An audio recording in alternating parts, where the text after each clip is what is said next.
Hey son, pull up a chair. The kitchen window is fogged from the percolator, there's a plate warming in the oven, and somewhere down the hall a radio is like it has all the time in the world. This is a 1960s breakfast table, and for the next little while, it belongs to you. Tonight we are getting into something stranger than your uncle's third marriage.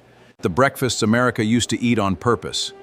We are talking about dishes that vanish so quietly: beef in a cream sauce poured a morning, prunes stewed in a pot like they owed somebody money, toast drowned in warm milk and called a treat. It all smelled like butter and coffee and a little bit of cigarette smoke, and back then, nobody thought twice about any of it. If this is the slow comfort you have been looking for, do me a small favor and tap that like button.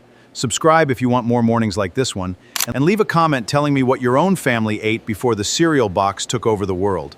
I read them, I genuinely do. And if you would rather take these stories with you, on a drive, on a walk, on a night you cannot sleep, the channel is now on Spotify. The link is sitting right there in the description, waiting patiently, the way good things used to.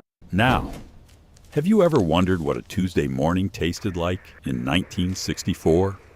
Back when orange juice came frozen in a can, and you had to stab it with a spoon to set it free. Did anyone ever explain to you why a grown man would eat fish for breakfast and feel proud about it? What exactly was a man named Possum? And why was your grandfather drinking him instead of coffee? And how did an entire nation decide that a bowl of warm cornmeal was a perfectly reasonable way to start the day? It is 1963 now. The toaster ticks. A spoon clinks against a jelly jar somebody saved. Out the window, a milk truck is already pulling away, and everything is about to make sense. Let's start with the morning your father pulled rank on the stove. There was a pan of white sauce thickening on the burner, and into it went a fistful of dried beef, so thin you could read the newspaper through it. He stirred it slow, salted it, and ladled the whole creamy mess over 2 slabs of toast. The men who ate it in the war had a blunter name for it, one your mother would not let you repeat at the table. But here, at home, it was just breakfast, and it was glorious. You could hear it before you saw it. The low bubble of the sauce, the scrape of the wooden spoon going round and round the bottom of the pan, so nothing caught and burned. Your father had learned to make it somewhere far from this kitchen, in a mess hall at the edge of the world, and his hands still remembered the rhythm of it. He did not measure. He shook the flour in, he splashed the milk, he tasted from the spoon, and made a small face and reached for the pepper. The whole thing came together in the time it took the toast to brown. The dried beef came in a little glass jar with a metal lid, packed so tight you had to peel the slices apart like wet paper. It was salty enough to make your eyes water on its own. But folded into all that warm cream, it softened into something rich and savory and deeply comforting. There was nothing fancy about it. That was rather the whole point. It was food born of making do, of stretching a small amount of meat across a big, hungry family. And it had marched home from the service and settled right down at the breakfast table like it had always lived there. You ate it on the cold mornings especially, the ones where the windows wore a skin of frost and the radiator clanked and hissed in the corner. A plate of creamed chipped beef sat in your stomach like ballast. It held you steady through a whole morning of school, through chores, through the long walk in weather that would not quit. Your mother called it a stick-to-your-ribs breakfast, and she meant it as the highest possible praise. It is a strange thing to explain to anyone now. You mention it, and they tilt their head, because the modern morning does not have much room for a hot pan of beef and gravy poured over toast. We have traded it for a bar wrapped in foil, eaten one-handed, a thing engineered to be forgotten the moment it is finished. There was no forgetting a plate of this. It announced itself. It asked you to sit down and use a fork and be present for a few minutes before the day took you. And there was your father, the man who rarely cooked anything else, standing guard over that one pan as though it were the single dish he had been put on this earth to make. Maybe it was. Maybe every man home from that war kept one small recipe in his hands as proof that he had been somewhere and come back, and that he could still feed the people he loved. You did not understand any of that at the time. You only knew that the kitchen was warm, the plate was full, and the man at the stove was yours. It is a sick day now, and the curtains are drawn. Someone has buttered a piece of toast, dropped it into a bowl, and poured warm sweetened milk over the top until it went soft as a cloud. Maybe a little nutmeg floated there too. This was the food you got when you were too small or too poorly to manage anything sharp-edged, and it tasted like being looked after. Somewhere along the way, we decided toast should stay crisp and milk should stay separate, and we lost something gentle in the trade. The house was quiet on those mornings, quieter than it had any right to be. The other children had gone off to school, and the ordinary clatter of the day was happening somewhere beyond your closed door. You lay there feeling sorry for yourself in the very best way, propped up on the good pillows, and you could hear your mother moving softly in the kitchen, warming the milk just to the edge of a simmer so it would not scald. She knew exactly how warm. She always knew. The toast was buttered first, then torn into pieces and laid in the bottom of the bowl. Over it went the milk, a little sugar dissolved in, sometimes a grating of nutmeg if she was feeling tender about it. And then it sat for a moment while the bread drank everything up and gave up all its crunch, turning into something halfway between a food and a comfort. You ate it with a spoon. You did not have to chew much, which, when your throat hurt or your stomach was uncertain, felt like the kindest arrangement in the world. There was a long tradition behind it, though no child eating it ever knew or cared. Milk toast was what you fed the very old and the very young and the freshly unwell, the people who needed calories and warmth without any of the work. It was the food of recovery, of being tucked back in, of a cool hand laid against a warm forehead. The taste of it got tangled up forever with the feeling of being cared for, so that decades later a grown adult might catch the scent of warm milk and nutmeg and feel, for just a second, 8 years old and homesick and safe. You would be hard-pressed to order it anywhere today. Ask for it at a restaurant, and you would get a long pause and a worried look. We have decided, somewhere along the line, that soggy is a flaw rather than a feature, that bread must defend its crunch to the last bite. We pay good money now for things that promise to stay crisp. We have rather forgotten that there is a deep and ancient pleasure in food that gives up and goes soft. Food that asks nothing of your teeth. Food that simply yields. But that is what made it what it was. Milk toast was surrender on a spoon. It was the meal that admitted you were not at your best today and told you that was perfectly all right. It was permission to be small and looked after for a morning, and when you finally felt well enough to want something with some snap to it again, you knew you were on the mend. And so did your mother, who had been watching the bowls come back emptier each day. The cloud in the bowl had done its quiet work. It usually did. Picture the small dish that appeared, without fail, beside the eggs. Dark, glistening prunes, simmered soft in their own syrup, sometimes with a curl of lemon peel for company. Nobody pretended they were exciting. They were eaten the way you took your vitamins, with a kind of grim family loyalty, because everyone agreed they kept a person regular, and regularity was practically a moral virtue back then. Your grandmother could finish a bowl of them and look you dead in the eye while she did it. They came in a box, wrinkled and dusty-looking, packed so densely they felt less like fruit and more like a decision. Your mother would tip them into a pot with water and let them sit and swell overnight, and by morning they had plumped back into something almost generous. A little simmer, a spoon of sugar maybe, a strip of lemon peel if anyone in the house had ambitions, and there they were, dark and shining in their thick sweet liquid, smelling faintly of autumn in the back of a very old cupboard. You did not love them. Let us be honest about that. Few children ever loved a stewed prune, and the ones who claimed to were generally angling for something.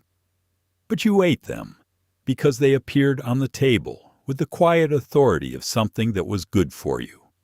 And in that era, good for you was an argument that ended all arguments. Nobody asked a child whether they cared for prunes any more than they asked whether a child cared for going to church. Some things simply happened to you, and stewed prunes were one of them. The grown-ups, though, the grown-ups had a relationship with prunes that bordered on devotion. There was an entire philosophy of digestion in those years, a whole moral framework built around keeping the inner workings of a person moving along on schedule. A stewed prune was the cornerstone of that philosophy. Your grandfather swore by them. Your grandmother kept a dish going on the counter at all times like a small altar. They discussed their effects openly at the table, with a frankness that would make a modern dinner party go very quiet, very fast. And here's the strange thing. They were genuinely good if you let yourself notice. Cooked down soft and warm, a prune is rich and dark, and almost like a date, deep and a little smoky. The syrup around it thick as honey. Spooned over a bit of cottage cheese, or eaten warm beside a fried egg with the runny yolk bleeding toward it, there was real pleasure in there for anyone humble enough to go looking. The trouble was that the prune had a reputation, and the reputation arrived at the table a full minute before the fruit did. We have mostly tidied the prune out of the modern morning. It got a quiet rebranding, sold now under a softer name on the dried fruit shelf, hoping you will not recognize it. We replaced it with smoothies and supplements and apps that remind us to drink water. But your grandmother needed none of that. She had her dish on the counter and her unshakable faith, and she would sit there finishing the last one with the calm certainty of a woman who knew exactly what she was doing and why.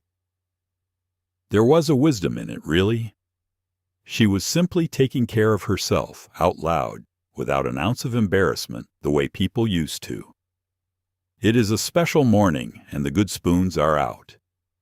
There on the plate sits half a grapefruit, its sections already cut loose, so you would not have to fight it.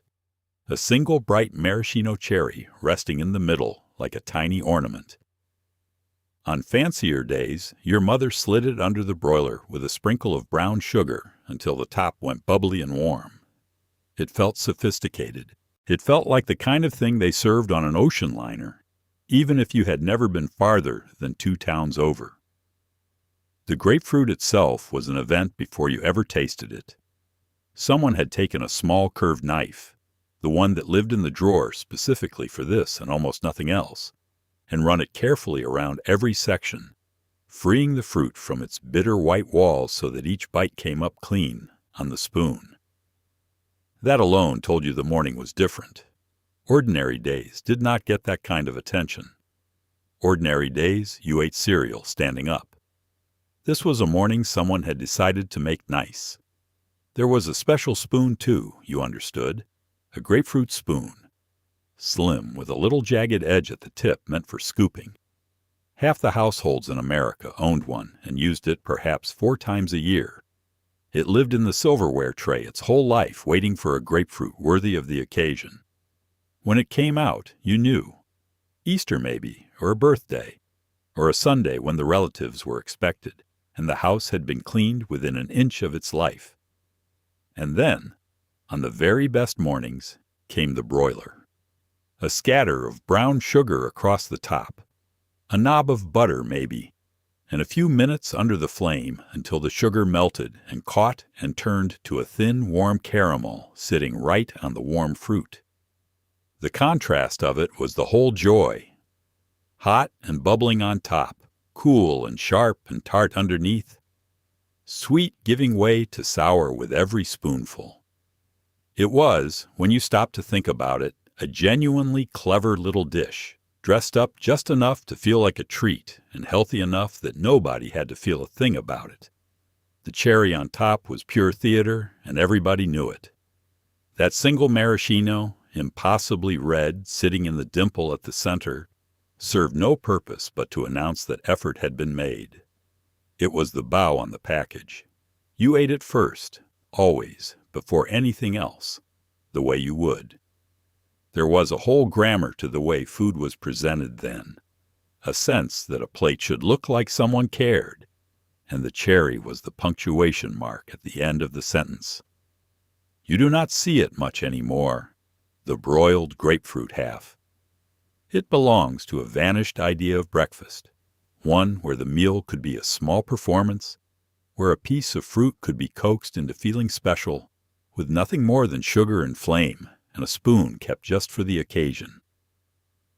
We grab fruit now from a bowl on the way out the door, whole and unceremonious, and that is fine. But there was something lovely about a family that would slow down on a quiet morning and turn an ordinary citrus into an event. They were not being fussy. They were being glad to be there together, and they had found a small, bright way to say so. Let's sit at the counter while the egg cooks. 3 or 4 minutes, no more, and then it came to the table standing upright in a small porcelain cup made for nothing else in the entire world. You cracked the top with the back of a spoon, peeled it open, and dipped narrow fingers of buttered toast down into the gold. There was a quiet patience to it, a little ritual that asked you to slow down. Try finding an egg cup in a kitchen today. You will be looking a long while. The timing was everything, and everyone in the house had an opinion about it. Too short, and the white was a slippery, unpleasant thing. Too long, and the yolk firmed up, and the whole point was lost. The point, of course, was the yolk, that deep warm gold sitting just barely held inside its setting white, waiting to flood out the moment you broke through. Your mother knew the family's preferences down to the second. Your father liked his a touch firmer. You liked yours so soft, it was practically a sauce. She held all of this in her head, like a conductor. The cup itself was a marvel of single-mindedness, a small pedestal of porcelain, or sometimes silver, sized to cradle exactly one egg and to do absolutely nothing else for the rest of its days. It might have a pattern of tiny flowers on it. It might be part of a set your grandmother had been given as a wedding present. It came out of the cabinet, held its one egg upright and dignified, and then went back in to wait. There was something faintly absurd and entirely wonderful about owning an object so devoted to a single task. We do not make many things like that anymore. Everything must multitask now, even our dishes. You ate it with toast cut into long, thin strips, and these had a name too, depending on where your people came from. You dipped them down into the open egg, let them drink up the yolk, and brought them dripping to your mouth. It was finger food and ceremony at the same time, the kind of thing a child could feel important doing. There was a real skill to opening the egg cleanly, to not crushing the whole top into the works. And the morning you finally got it right, you felt about 10 feet tall. It demanded that you be there for it. That was the thing. A soft-boiled egg waits for no one. Let it sit, and it keeps cooking from its own heat. The yolk creeping toward firmness, the magic slipping away. So you came to the table on time. You sat. You gave it your attention for the few minutes it asked. There was no eating it on the move, no carrying it out to the car. It anchored you to the chair and the morning and the people sitting around you, which is perhaps the real reason it has faded. We are simply not still enough for it now. The soft-boiled egg in its little cup was a breakfast for a slower world, one that had a few unhurried minutes to spare first thing in the day. The cups have mostly gone to the backs of cabinets or the shelves of antique shops, those tiny pedestals waiting for an egg that may never come. But if you ever find one, and you set an egg in it some quiet morning, and you crack the top just so, you will understand at once. It is a small ceremony for one. It always was. It is still dark out, and a pot of cornmeal is bubbling thick on the back burner. Spooned hot into a bowl with milk and a little sugar or molasses, it filled you up and asked for almost nothing in return. And what you did not eat warm, your mother poured into a loaf pan, chilled overnight, then sliced and fried golden in the morning until the edges crackled. 2 breakfasts from one humble pot. People knew how to stretch a thing back then, and they did it without ever calling it thrifty. The cornmeal came in a paper sack and cost next to nothing, and that was rather the genius of the whole arrangement. A family could be lean in the wallet and still set a hot, filling breakfast on the table every single morning, because cornmeal and water and a little patience went a remarkably long way. You stirred it constantly as it cooked, watching it thicken from a thin, pale soup into something that could hold a spoon upright, and the stirring was a chore handed down to whichever child was awake and underfoot. Eaten warm in a bowl, it was plain and good. A pour of milk to cool it, a spoon of sugar or a drizzle of dark molasses, maybe a little butter melting into a pool on top. It did not dazzle. It was not meant to. It was meant to be hot and abundant, and to keep a working family standing until the noon meal, and at that it never once failed. There was a steadiness to it, a reliability, the same bowl most mornings. And there was comfort in that sameness that the modern, endlessly novel breakfast has lost. But the second life of the cornmeal mush was where the real magic lived. What you did not finish got poured into a loaf pan and set in the cold pantry or the icebox overnight, where it firmed up into a solid, pale brick. Come morning, your mother sliced it into thick slabs, dredged them maybe in a little flour, and laid them in a hot, greasy skillet. They fried up with a crackling golden crust and a soft steaming middle, and you ate them with syrup or butter or just salt, and they tasted nothing at all like the soft bowl they had been the day before. One pot, 2 completely different mornings. Nothing wasted. That, more than the taste, is what stays with a person, the sheer resourcefulness of it.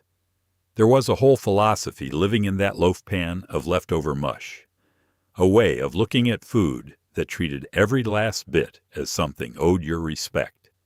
You did not throw food out. You found its next form. You let the porridge become a fried cake, and you let the fried cake become a full belly. And you did it as a matter of course, without congratulating yourself, because that was simply how a careful household ran. We have drifted a long way from that pot.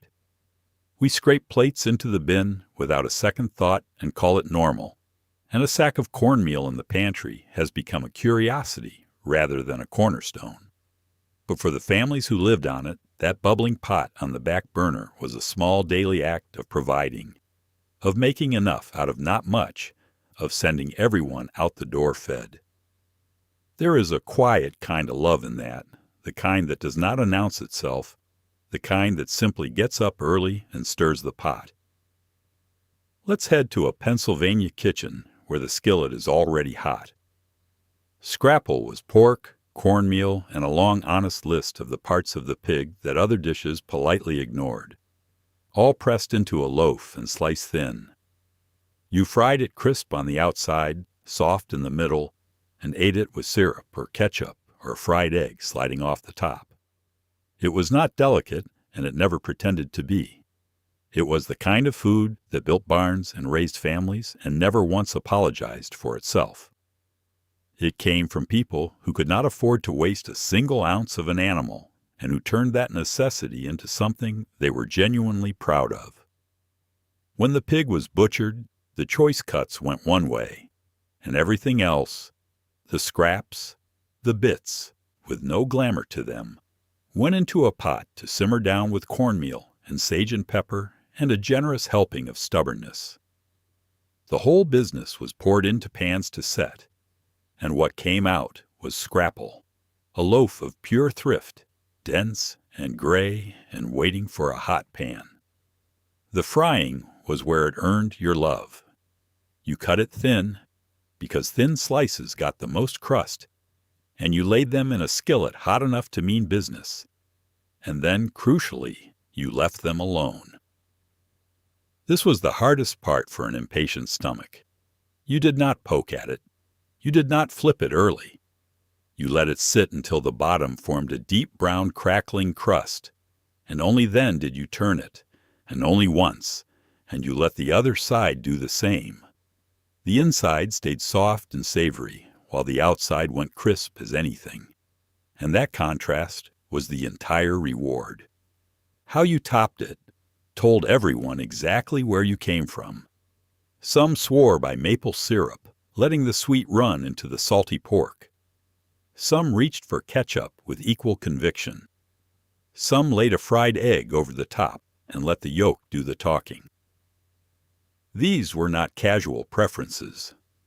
A man could hold an opinion about scrapple toppings the way other men held opinions about their teams, and he would defend it at the table until the coffee went cold. There was no settling it. There was only your family's way, which was, of course, the correct way. You either grew up with it or you did not, and that made all the difference. To an outsider, the very idea could be alarming. The honesty of the ingredients a little too honest. But to the people raised on it, scrapple was home itself, a slice of Saturday morning. The smell that meant the whole family was up and the day had properly begun. It carried the memory of a grandmother's kitchen, of a long table, of a region, and a people who knew exactly who they were and ate accordingly. We live in squeamish times now, by comparison.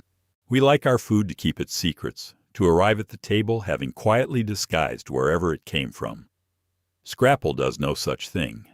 It is what it is, plainly and without shame, a loaf made of making do, fried up golden and served with pride. And maybe that is the lesson tucked inside it.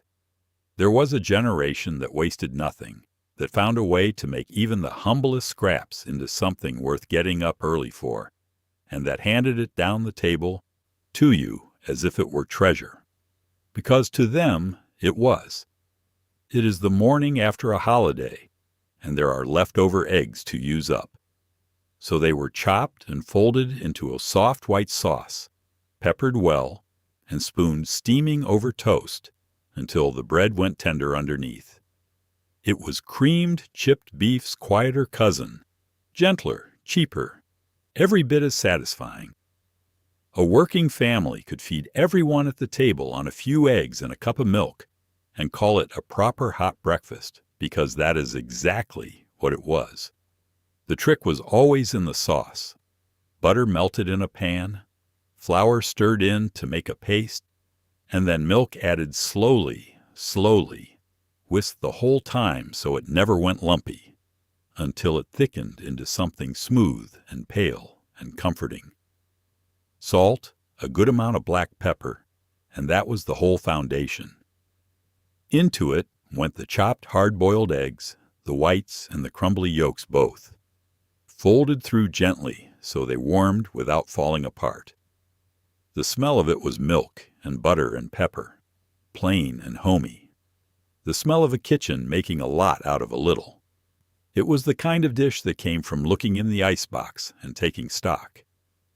After Easter especially, when the dyed eggs had served their purpose and now needed eating, this was where they went. Nothing went to waste in those years, and a dozen leftover eggs was not a problem. It was an opportunity. The same was true. Any morning a family was watching its pennies, which was most mornings for most people. Eggs were cheap, milk was cheap, bread was cheap, and put together with a little care, they made a breakfast that stuck with you clear through the morning. Spooned over toast, it transformed. The hot, creamy egg soaked down into the bread until the bottom went soft and the top stayed just firm enough to hold a fork. And you got both textures in every bite. It was humble food, no question. The sort of thing you did not brag about or serve to important company. But sit down hungry on a cold morning to a plate of creamed eggs on toast, and you understood its quiet appeal at once. It was warm. It was filling. It tasted like a kitchen that knew how to take care of its own. There was a whole family of these dishes once.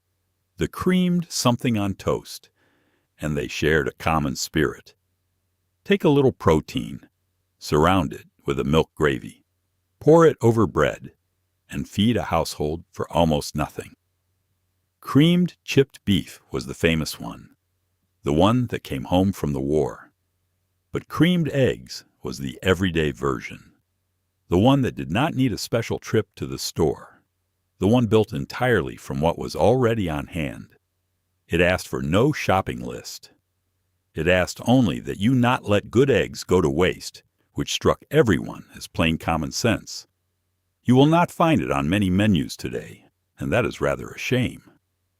We have largely forgotten the gentle art of the milk gravy, the way it can turn a few odds and ends into a meal that feels like care. But somewhere a grandmother still makes it on the morning after a holiday, stirring her pan and chopping her eggs out of pure habit. And if you are lucky enough to be at her table when she does, you will taste the whole vanished philosophy of it in one bite. Use what you have. Feed who you love. Let nothing go to waste. Let's open the cupboard where the round boss lived. Inside was the fine pale wheat that turned, with a little patience and a lot of stirring, into a smooth, warm cereal that stuck to your ribs all morning. There was a smiling chef on the front of the box who felt like a member of the household. You ate it with brown sugar melting into little pools, or a pat of butter, or a swirl of cream, and on the coldest mornings it was the closest thing to a hug a bowl could offer. The box itself was practically furniture in an American kitchen. Round, familiar, with that cheerful chef looking out at you morning after morning, year after year, until he felt less like a logo and more like an old friend who happened to live in the cupboard. You knew that face the way you knew the faces on your money, without ever really looking at it, a fixture so constant it became invisible, and inside was the fine pale grain, almost like sand, that held the whole quiet promise of a warm breakfast. Making it was a small lesson in patience and a small test of your stirring arm. The grain went into the simmering milk or water in a slow, steady stream while you whisked, because the moment you stopped paying attention, it would seize up into lumps, and your mother would know in an instant. It thickened as it cooked, going from a thin liquid to a smooth, glossy cereal that coated the back of the spoon. The stirring took only a few minutes, but it required you fully the whole time. There was no walking away. The cereal demanded your presence, and so the morning began with a small act of attention. Then came the part every child waited for, the dressing of the bowl. A spoonful of brown sugar pressed into the surface so it melted down into dark, sweet pools. A pat of butter set in the middle to soften and spread. A pour of cream around the edges that cooled the first bites to the perfect temperature. Some households had a fixed family tradition about exactly how it was topped, a ritual handed down without anyone ever writing it down. You learned how your people ate their hot cereal the same way you learned their voices, simply by being there every morning. It was the cereal of being unwell too, and of being very young, and of being very old, the gentle food, for anyone who needed something warm and easy and kind to the stomach. A bowl of it could be made bland for a queasy morning or rich for a cold one, and either way it went down soft and settled you. It carried the same tenderness as milk toast, the same sense that someone had stood at the stove and stirred a few minutes purely so that you would have something warm in your middle before you face the day. We have mostly traded it for the cold box and the splash of milk, the breakfast that requires nothing of us and gives back about the same. And there is no shame in fast on a busy morning.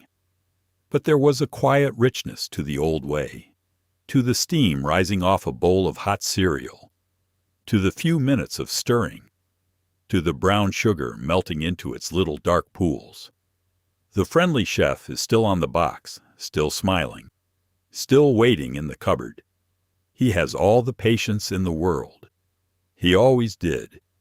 He is simply waiting for someone to slow down long enough to stir the pot again. It is Saturday, and the griddle is ticking with heat. These were not the fluffy white pancakes of today. Buckwheat cakes were darker, earthier, almost nutty, and the best families kept a batter starter alive in a crock on the counter, feeding it through the week like a pet. They came off the griddle thin and lacy at the edges, ready for butter and a long pour of cane syrup. The whole kitchen smelled faintly sour and wonderful, the way a kitchen smells when something old and good is happening in it. The starter was the secret, and it was a living thing. A crock sat out on the counter or in a cool corner, and in it lived the buckwheat batter, kept going from one batch to the next, fed a little flour and water, and left to bubble and sour between cookings. Some families had kept the same starter alive for years, even passed it between households, so that the cakes you ate on a given Saturday were in some real sense connected to cakes eaten long before you were born. There was a continuity in that crock, a thread running back through the mornings of people you never met. The flavor was nothing like the pale, sweet pancakes the children expect now. Buckwheat had a deep, earthy, almost peppery taste, nutty and a little wild, with a tang from the soured starter that gave it real character. These were not cakes that hid behind their syrup. They had something to say. Cooked on the hot greased griddle, they spread thin and went lacy and crisp around the edges, while the centers stayed tender, and the smell that rose off them was rich and faintly sour and unmistakable, the smell of a real working breakfast getting underway. You ate them in a stack, of course, with butter melting down through the layers and cane syrup or dark molasses poured over the whole tower until it ran off onto the plate. The earthiness of the buckwheat and the deep sweetness of the syrup met in the middle and made something far more interesting than either alone. They were filling in a way modern pancakes are not, dense with real grain, the kind of breakfast that came before a long day of physical work and was built to last through it. A man could eat a stack of buckwheat cakes and not think about food again until the sun was high. There was ritual in the whole production, the way there is in anything worth doing on a Saturday. The griddle had to come up to just the right heat, tested with a drop of water that danced and hissed. The first cake was always the sacrifice, the one that came out wrong while the griddle found its temperature, and somebody always ate it anyway, standing at the stove, the cook's reward. Then the rest came off in a steady rhythm, 2 and 3 at a time, handed warm to the waiting plates, and the kitchen filled with steam and the smell of breakfast and the easy talk of a family with nowhere it had to be. The starter crock has mostly disappeared from the American counter, and with it went a whole way of cooking that treated batter as something alive and tended rather than something poured from a box. We make our pancakes pale and sweet and quick now, and they are fine, and the children love them. But the buckwheat cake came from a slower, rootier place, a Saturday morning with a living crock on the counter and the smell of something old happening in the pan. It tasted of patience and of continuity, of mornings stacked one on top of another, going back further than anyone could remember. That is a flavor you cannot get from a box. You have to keep it alive on purpose. Let's visit a New England morning where the salt cod has been soaking overnight to coax the salt back out. By dawn it was flaked, mixed with mashed potato and a little onion, shaped into patties and fried crisp in a heavy pan. Eaten with eggs, or with a splash of ketchup, or just on their own, they were proof that thrift and pleasure could sit on the same plate. The fish came from a wooden box in the pantry, and somehow that box never seemed to empty. The salt cod itself was a strange and wonderful thing to a child's eyes. It came stiff as a board, dry and pale, and preserved within an inch of its life. A fish that had been packed in salt so it could sit on a shelf for months without a thought. It looked nothing like food. It looked like a relic. But your mother knew what to do with it, which was to give it a long cold soak, sometimes changing the water 2 or 3 times, until the salt drew out and the fish softened back into something you could flake apart with your fingers. That overnight soak was an act of planning that tells you everything about how a careful kitchen ran. The breakfast you ate on a given morning had been started the evening before, set quietly in motion while you slept, so that by the time you stumbled into the kitchen, the fish was ready and waiting. Nobody made codfish cakes on a whim. They were a decision made yesterday, a small promise the household kept to itself, and there was something steady and reassuring in that kind of forethought. The flaked fish got folded into mashed potato, with a little grated onion maybe and a turn of pepper, then shaped into patties by hand and pressed gently flat. Into the hot pan they went, and you left them be until a deep golden crust formed on the bottom, then turned them once. The outside went crisp, and the inside stayed soft and savory, the potato carrying the fish lifting the potato, the two of them together making something far better than either managed alone. They smelled of the sea and of the skillet, salt and frying and morning. There was a deep logic to fish in the morning in those parts, tied up with religion and with the ocean both. Friday was a fish day in many households, and a Saturday breakfast of codfish cakes was a natural way to use up what Friday had left. The coast had fish in abundance, salted and stored against the lean months, and a family that lived near the water ate accordingly. It was a regional breakfast, rooted in a particular place and a particular faith and a particular relationship to the sea, and it tasted of all of that. We have grown shy of fish at breakfast now, the whole idea a little startling to a modern palate trained to expect something sweet first thing. We reach for the cereal, the pastry, the yogurt, but there were generations who started the day with the catch, who saw nothing odd in a crisp golden cake of cod and potato beside their morning eggs, who found in it a thrifty, satisfying, deeply rooted pleasure. The wooden box of salt cod in the pantry was a kind of insurance, a quiet guarantee against hunger, and the cakes it made were the taste of a household that knew how to keep itself fed, no matter what the season brought.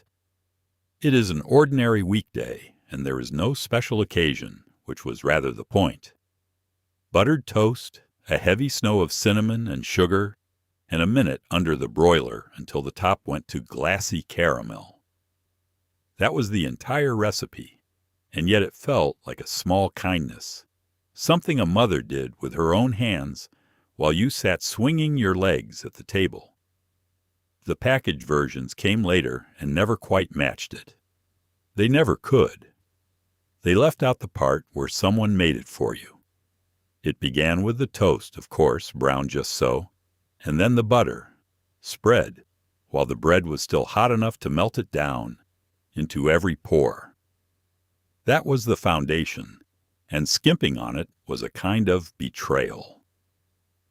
Then came the cinnamon sugar, which lived pre-mixed in a little shaker in many households, kept always at the ready because the demand for cinnamon toast was constant and unpredictable. You did not sprinkle it. You snowed it, a generous, heavy layer, enough to feel slightly excessive, because excessive was exactly right. The broiler was what separated the children from the grown-ups.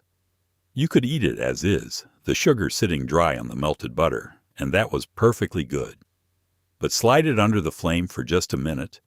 Watch it like a hawk because it turned in seconds. And the sugar and butter melted together and bubbled and fused into a thin sheet of warm caramel sitting right on top of the toast. That was the masterpiece.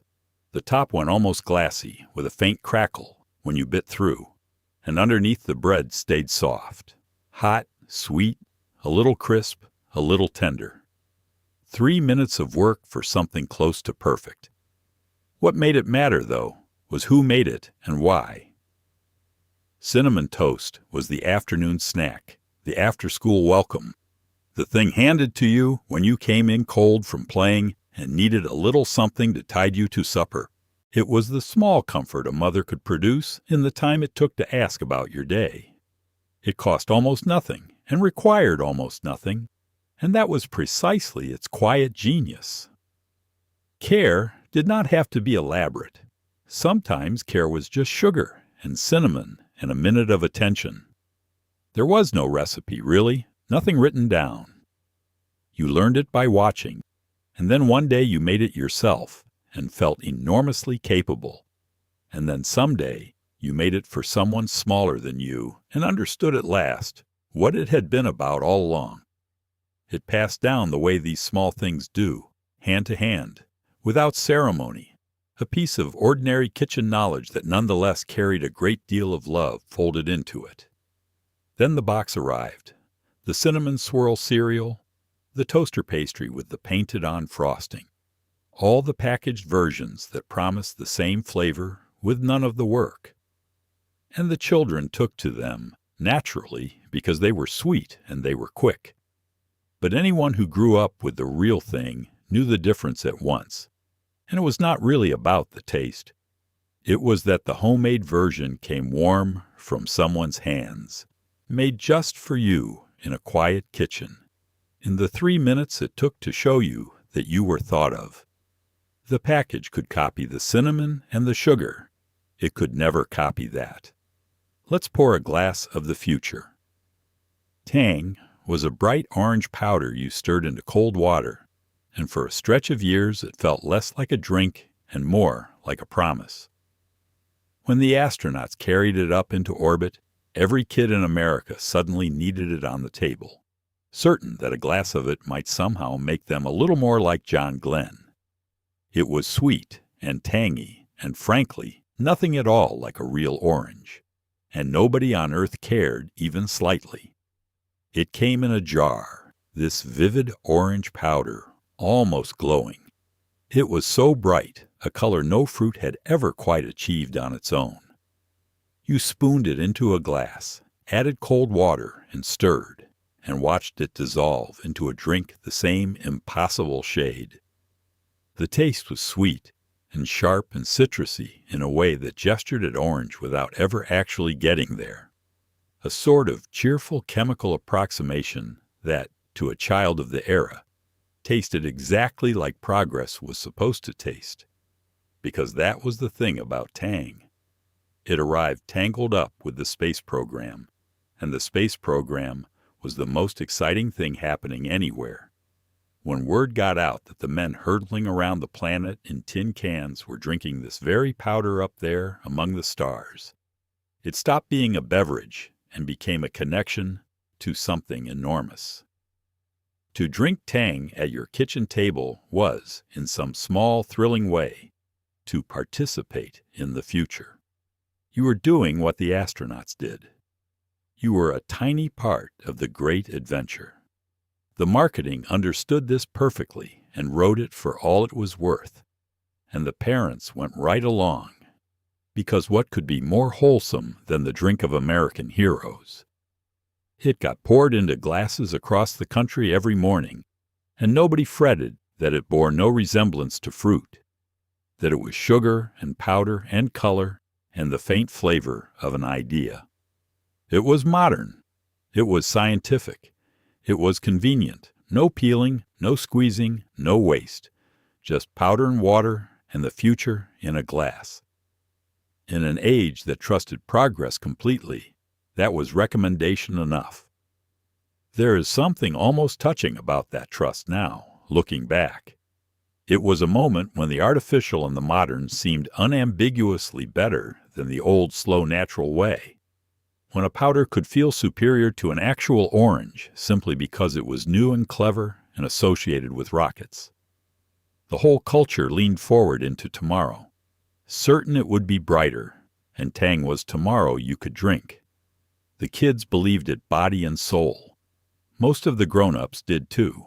We have grown more skeptical since, more inclined to want the real orange, to read the label, to prefer the thing that grew on a tree to the thing that came from a jar.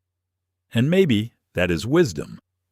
But there is no recapturing the particular magic that glass of orange powder held for a child, watching the launches on television, dreaming of weightlessness, sipping the very drink the heroes sipped. It tasted of optimism. It tasted of a country that looked up at the sky and saw nothing but promise.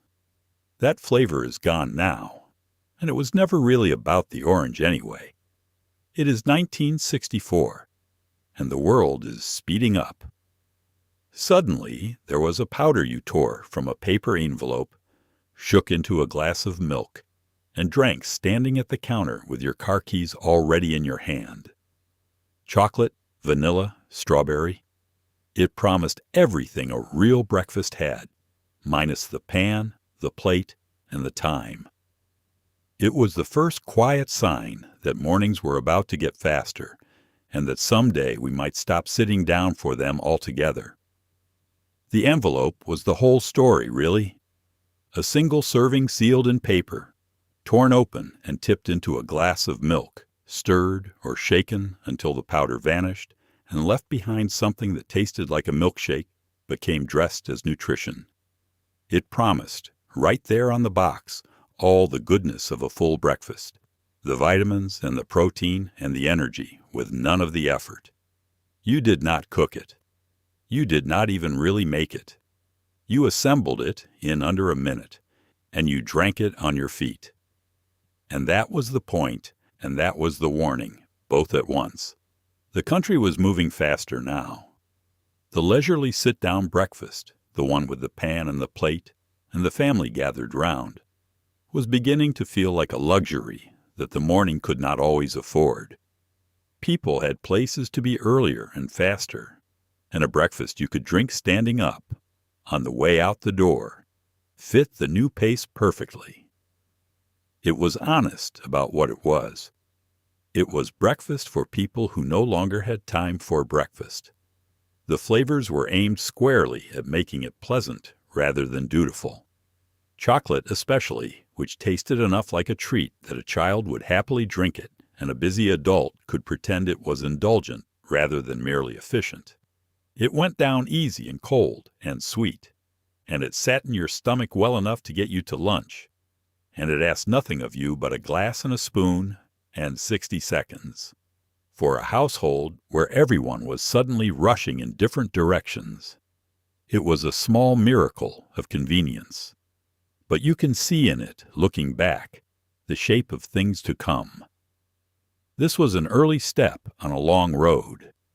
The road that led away from the table and toward the car, away from the cooked meal and toward the convenient substitute, away from the morning as a gathering and toward the morning as a logistical problem to be solved as quickly as possible. The instant breakfast did not cause any of that, but it was among the first to name it, to admit out loud that time had become the scarcest ingredient in the kitchen.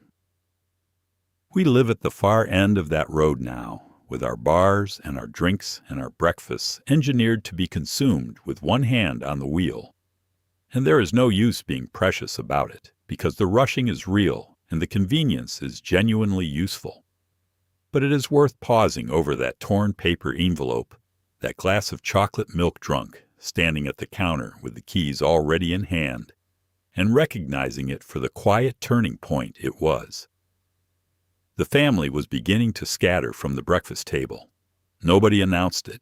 It just started happening, one convenient envelope at a time. Let's pour a cup for the grown-ups who could not have the real thing. Pastum was made from roasted grain, deep brown and toasty, and it carried not a single drop of caffeine. Doctors recommended it. Nervous stomachs swore by it.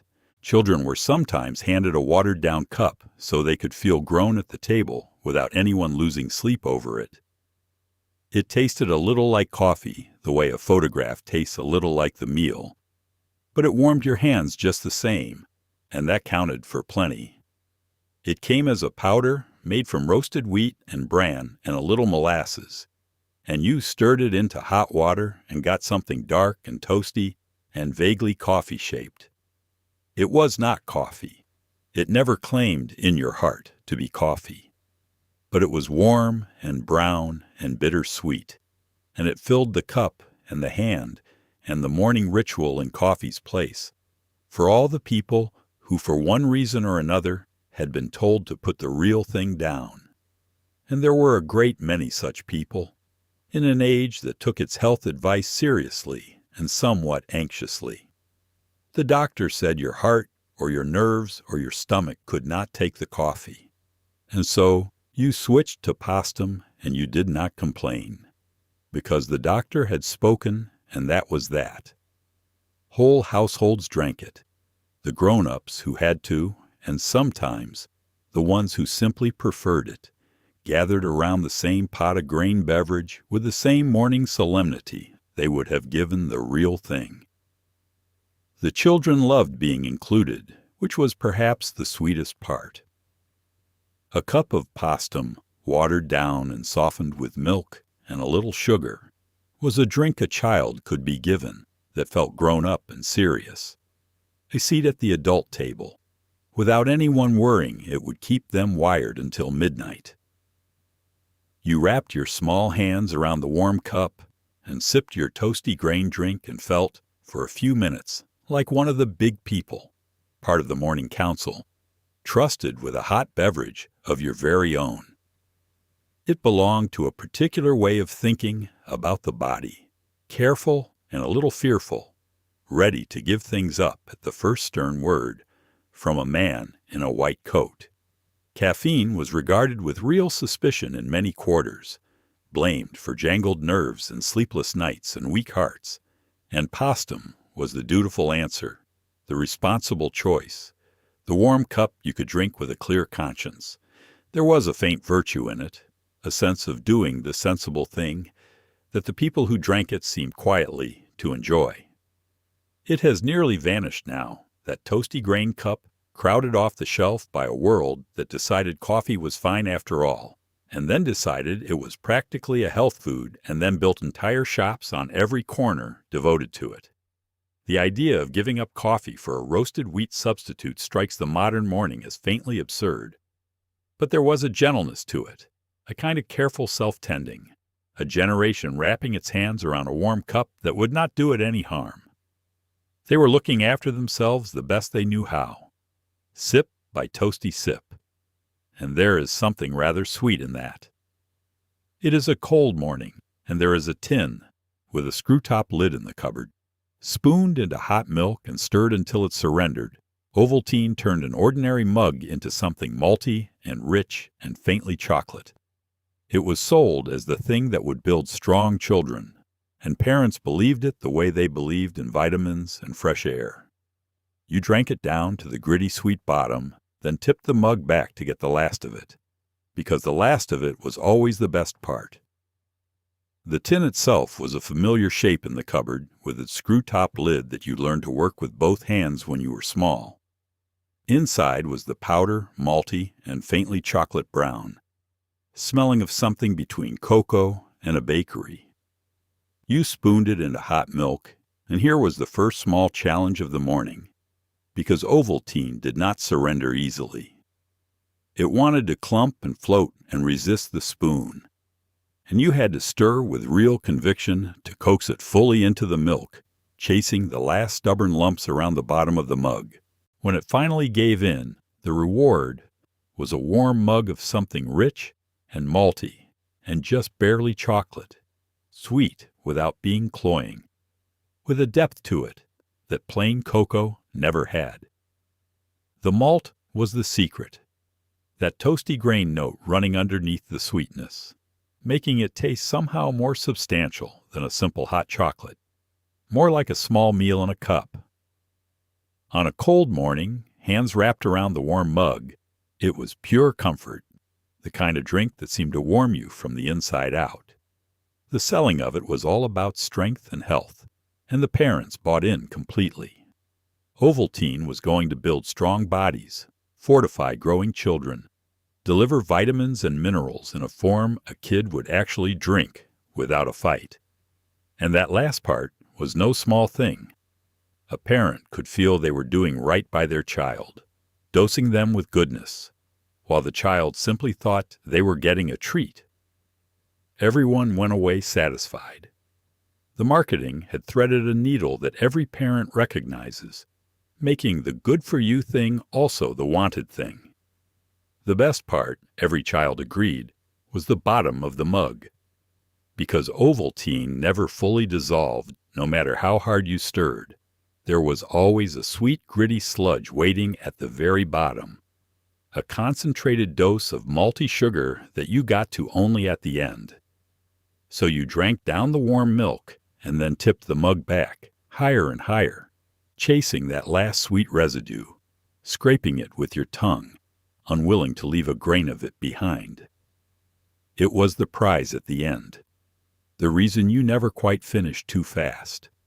It is still made, still sold, and you can find that familiar tin if you go looking. But it has slipped to the margins of the morning, a nostalgic curiosity rather than a daily ritual. The world moved on to other drinks, faster ones, colder ones that dissolved obediently the first time.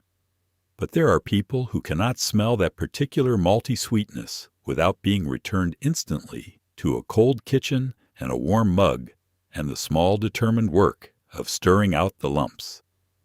It tasted like being a child who was being looked after. It tasted, especially at the gritty bottom, like a small daily kindness, earned one sip at a time. Let's step into a late summer kitchen with too many tomatoes on the windowsill.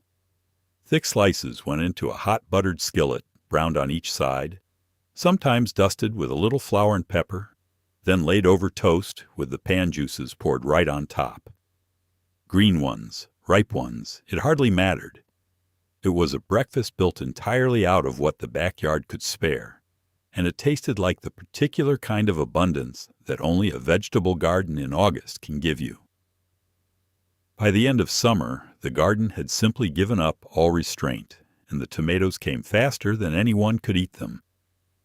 They lined the windowsill ripening, they crowded the counter, they filled bowls and baskets, and still more came in from the vines every single day.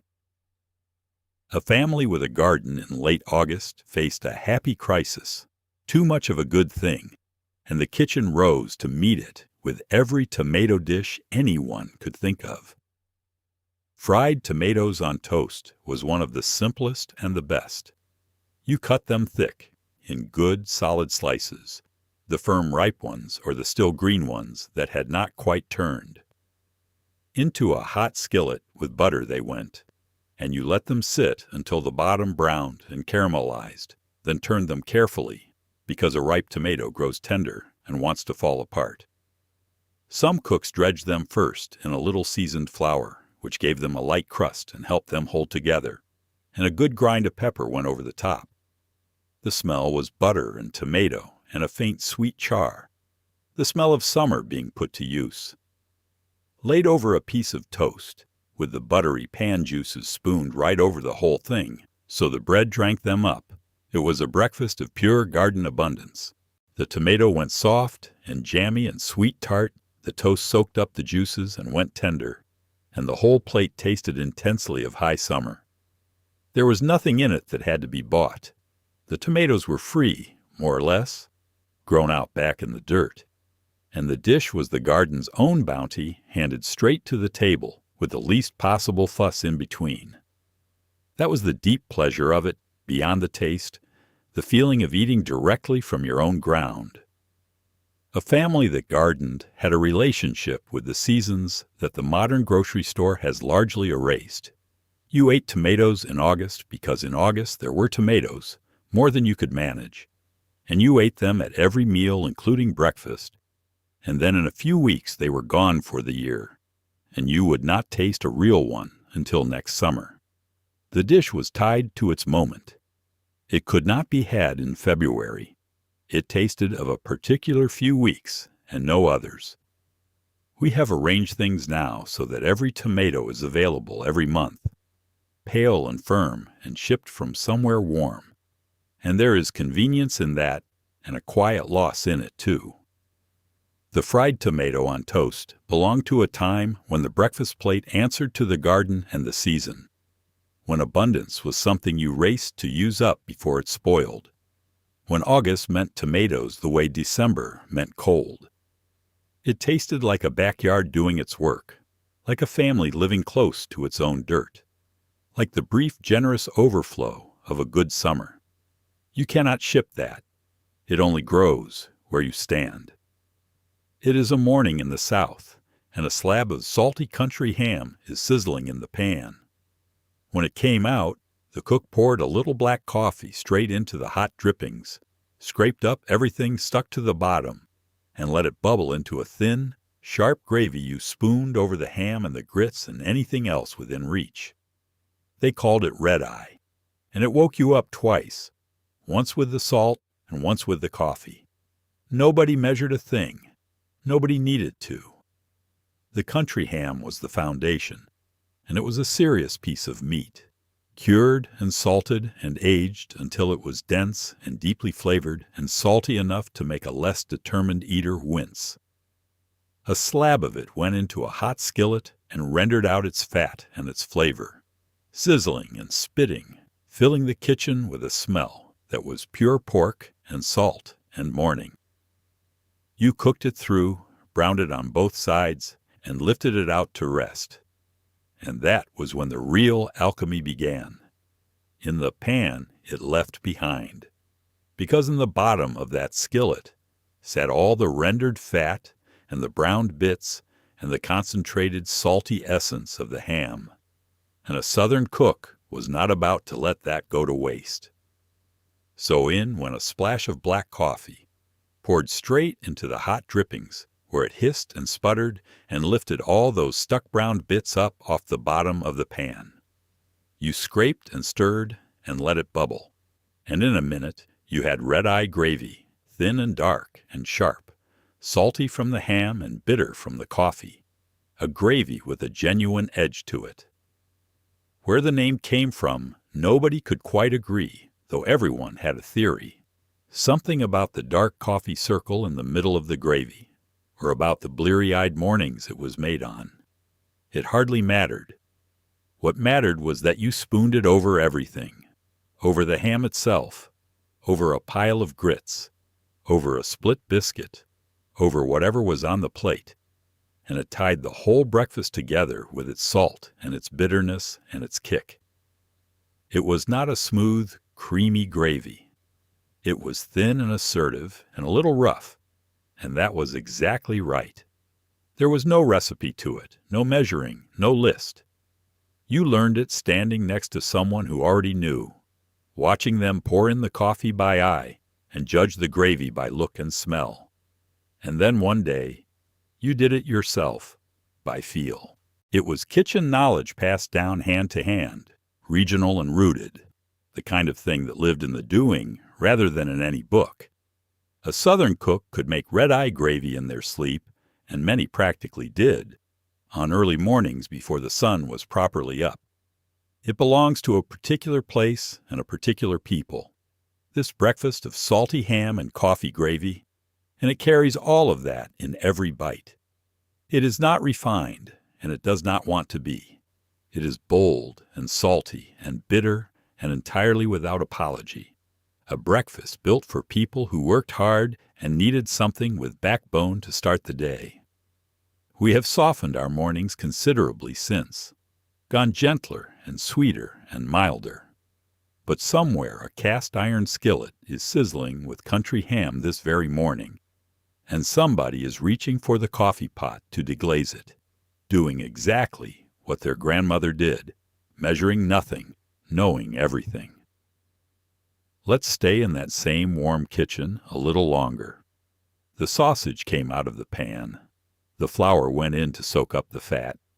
And then milk, stirred and stirred until it thickened into a peppery white gravy speckled with bits of meat. It went over a pile of biscuits, split open and steaming, and it sat in your stomach like a promise that you would not be hungry again for a very long while. It was farm food, working food, the kind of breakfast you earned before you had even eaten it.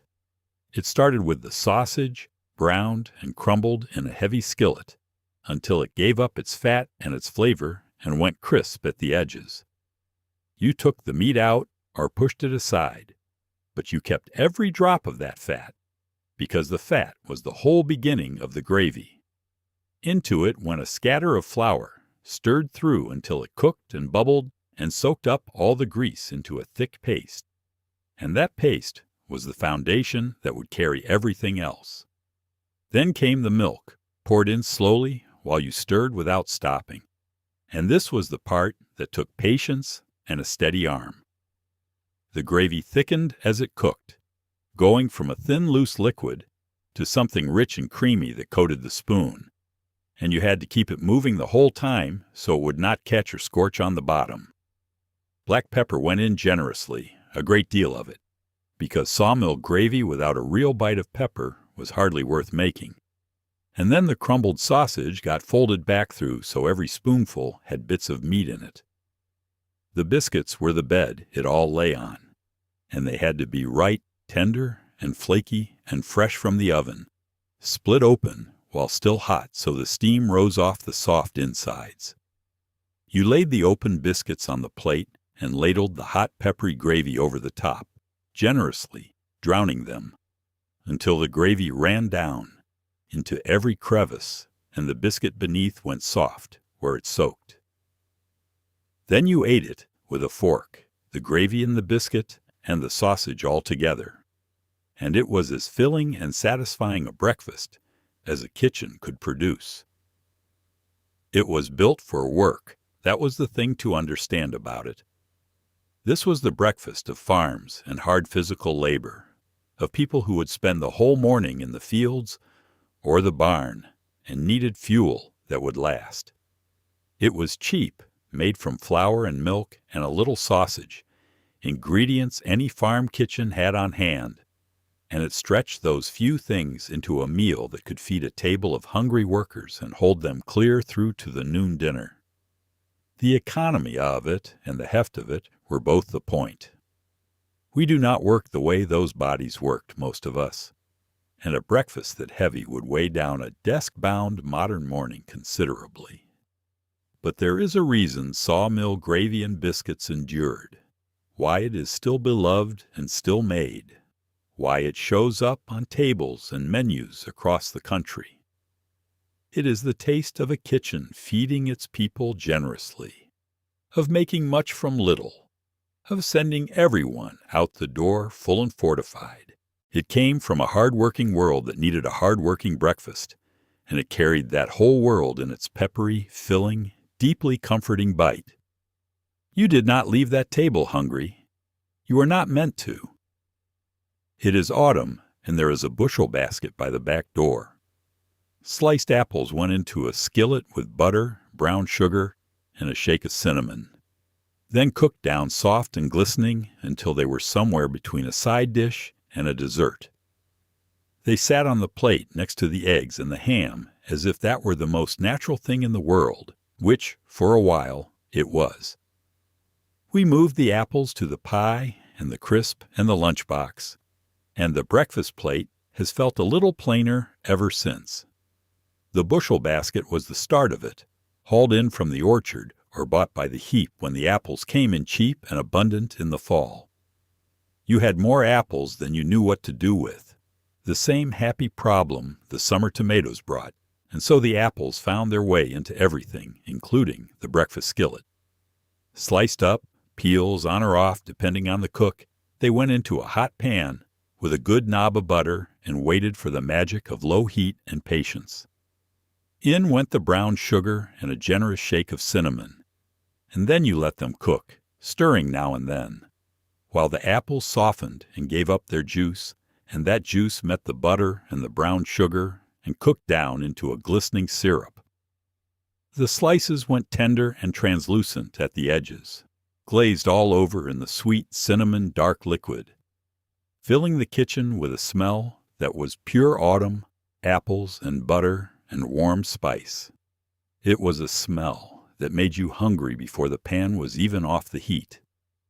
And then, remarkably to the modern eye, they went right on the breakfast plate, next to the eggs, next to the ham or the sausage, a sweet glistening pile, sharing space with the savory morning food. There was no sense that sweet belonged only to dessert, no rule that fruit cooked in sugar could not sit beside a fried egg. The fried apples played both parts at once, a side dish and a treat, sweetening up the plate and stretching the meal, and nobody thought it the least bit strange. It was simply how you used the apples while you had them. That easy mingling of sweet and savory on the same morning plate is something we have largely lost, sorted and separated as our meals have become. We have decided that breakfast can be sweet or savory, but that the sweet things belong in their own corner. The pancakes here, the eggs there, and the idea of a pile of cinnamon apples nestled against the bacon strikes us now as a little unusual.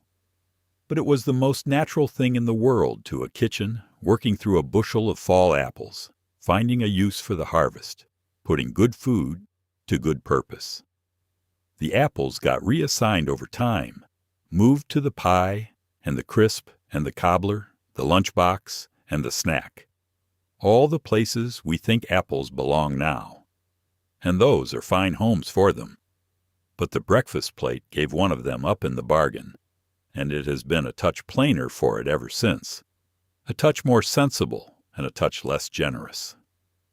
There was a warmth to that old plate, sweet and savory crowded together, the orchard and the smokehouse meeting at breakfast. It tasted of a kitchen that took what the season gave and put all of it gladly right where everyone could reach. Let's reach for the can, with the little key on top.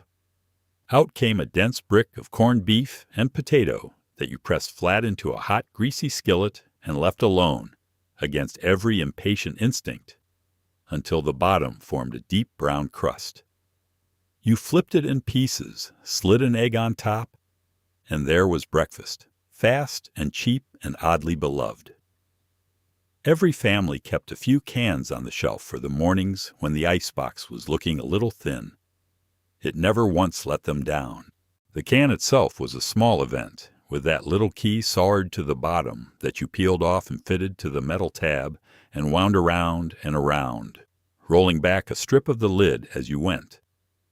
It was fiddly and faintly dangerous, the edges sharp enough to respect, and half the time the key slipped or the strip tore. But eventually you got it open and tipped out the contents. What slid out was a dense pinkish brick. The corned beef and the potato pressed together into a solid mass that held the shape of the can for a moment before you broke it up. Into the hot, greasy skillet it went, and here was where the patience came in, the single most important rule of cooking hash. You pressed it down flat, and then you left it alone. You did not stir it, you did not fuss with it, you did not keep checking, no matter how badly your hungry impatience wanted you to. You let it sit on the heat undisturbed until the entire bottom formed a deep brown crackling crust, and only then did you flip it in big pieces, crust side up, and let the other side do the same. The crust was the whole point. The crust was everything. Then came the egg, fried and slid right on top, the runny yolk waiting to break and run down into the crispy, salty hash below. That was the finished dish, and it was a thing of real humble glory. The crunchy browned hash, the soft yolk, the salt of the beef, all together on a plate that had cost almost nothing and taken almost no time. You ate it with toast, maybe a little ketchup or hot sauce for those inclined, and you felt thoroughly and inexpensively fed. It was the pantry's promise. This can on the shelf, the breakfast you could always produce no matter what.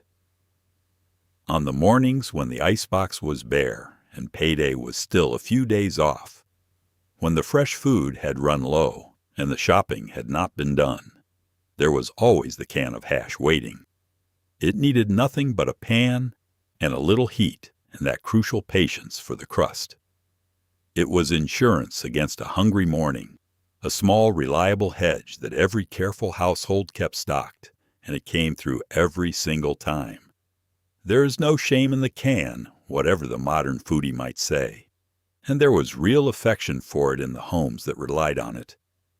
It was honest about being humble, a brick of beef and potato that asked only for a hot pan and your willingness to leave it be. It fed families through lean stretches and busy mornings and the days when nobody felt like cooking anything ambitious. And it did it cheaply and dependably, and with that wonderful crust if you treated it right. The little key is gone from the cans now mostly, replaced by a pull tab. But the hash is still there on the shelf, still waiting, still ready to save a morning. It always was the quiet hero of the pantry. It is a quiet morning, and an unmistakable smell is filling the house. Kippers were herring, split and smoked, warmed in a pan or under the broiler and eaten with toast and a great deal of confidence. Brought over from older countries and held onto by grandfathers who refused to let it go, it was a breakfast with a powerful opinion of itself. The younger generation wrinkled their noses and reached for the cereal box, and slowly, one stubborn old man at a time, the smoked fish breakfast faded out of the American morning. The smell announced it long before the plate arrived, drifting through the house and under doors and into rooms where people were still trying to sleep. It was a strong smell, smoky and fishy and deeply assertive, the kind of aroma that did not so much fill a room as occupy it. And it told everyone in the household exactly what grandfather was having for breakfast. There was no hiding a kipper. There was no being subtle about it. The fish walked into the morning and made itself known. The kippers themselves came split open and smoked, sometimes from a can, sometimes wrapped from the fishmonger, and you warmed them in a pan or laid them under the broiler until they were hot through. Eaten with buttered toast and perhaps a squeeze of lemon. They were rich and oily and intensely savory, salt and smoke and the deep flavor of the sea, a breakfast with genuine force to it. To those who loved them, they were a morning glory, bold and satisfying, the proper start to a day. To those who did not, well, they had the cereal box. For this was an old country breakfast, carried across the ocean in the habits and the longings of immigrants who had grown up on it and were not about to give it up just because they had moved. The grandfather at the table eating his kippers was eating the breakfast of his own boyhood, the breakfast of the place he came from, and in that smoky, fishy plate was a whole homeland and a whole past. He ate it with the conviction of a man holding on to something, because that is precisely what he was doing.